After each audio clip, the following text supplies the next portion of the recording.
Good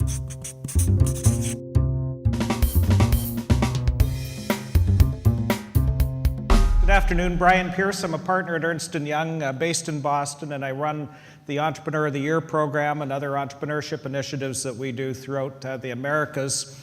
26 years ago, two of my partners at the time in Milwaukee, Wisconsin, of all places, in an economy very much like we have today, said, we need to do something to thank and recognize the entrepreneurs that get up every morning, go to work, and build great companies, put people to jobs, and innovate and grow their economy. So they created the Entrepreneur of the Year Awards program. It was a dinner in Milwaukee. Today we're in 26 markets across the U.S., and we had 13,000 people at our galas last June there to honor entrepreneurs, and we're in over 50 countries around the world and adding a handful or so each year with the goal of ultimately having the recognition of entrepreneurs wherever they live around the world.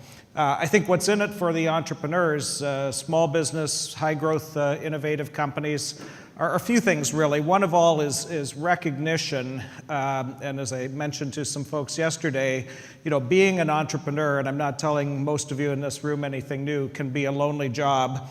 And sometimes, you kind of don't really know who to talk to. You can't talk to your employees about some of the issues. Maybe your family doesn't really get it. Certainly you can't talk to your customers about your complaints. So it's kind of a lonely job. And what we tried to do was bring together this community of entrepreneurs that could be recognized for what they do, could sort of meet other peer groups of high growth entrepreneurs, network with each other, learn from each other. They could use that experience of being honored to be able to reflect that back on their teams, because we know that that entrepreneur that starts with vision and wants to create their business, that vision becomes their passion, and the passion then spills over to their teams. So they use it to reflect back on their teams, and certainly we also know that the entrepreneurs that go through the program are passionate about public policy, and they're passionate about giving back to their communities. In fact, they give back at twice the rate of what their corporate counterparts do. So that's kind of the Entrepreneur of the Year community, and hopefully we can dig a little bit deeper on that, recognizing, much as Open did, the importance of women in the entrepreneurial ecosystem. 5 years ago, we started a companion program to that, which is not only an awards program, but also a mentoring and educational program called Entrepreneurial Winning Women.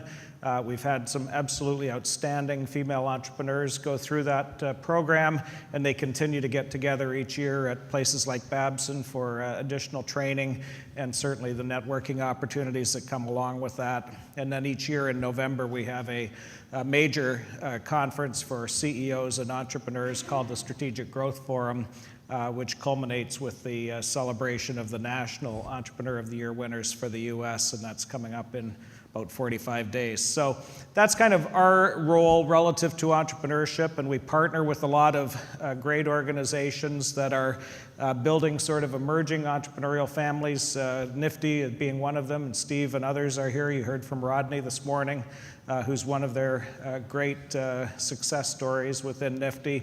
We do a lot of work elsewhere in the Americas with an organization known as Endeavor. And then sort of as you get broader around the world, work very closely with people like the G20 Young Entrepreneurship Summit.